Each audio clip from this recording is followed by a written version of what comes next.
હતી વાર્તા ઘમંડી મોર અને બુદ્ધિશાળી કાકા। એક જંગલમાં ઘનઘોર જંગલ હતું, જ્યાં વિવિધ પ્રાણીઓ સાથે એક મોર અને એક કાકા રહેતા હતા।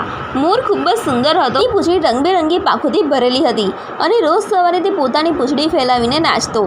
એની સુંદરતા જોઈને બધા પ્રાણીઓ તેના વખાણ કરતા। બધા વખાણથી મોરમાં ઘમંડ આવી ગયો હતો। તે હવે બીજા પ્રાણીઓની અવગણના કરવા લાગ્યો। એક દિવસ તે કાકાને મળ્યો અને કહી બેઠો, હે કાકા, તને જોયું છે? તારા પાંખ કાળા છે, અવાજ કર્કશ છે, તારી પાસે શું છે? મારી જેમ રંગીલા પાંખો તો જોઈને।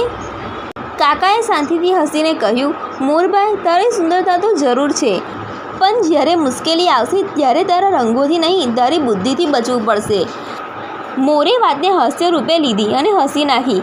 કાકાની વાતનો કોઈ પ્રભાવ ન લીધો। થોડા દિવસો બાદ એક શિકારી જંગલમાં આવ્યો। શિકારે મોરની સુંદરતા જોઈ અને તરત જ તેને પકડી લીધો। મોર કૂકવા લાગ્યો, મને બચાવો, કોઈ છે? એ જ સમયે કાકાએ મોરને જોયો અને તરત જ પોતાના દોસ્ત કાંગારાઓને બોલાવીને ઊંચા અવાજે કાકા કરવા લાગ્યા। આ અવાજથી શિકારી ગભરાઈ ગયો અને મોરને છોડી દેવા મજબૂર થયો।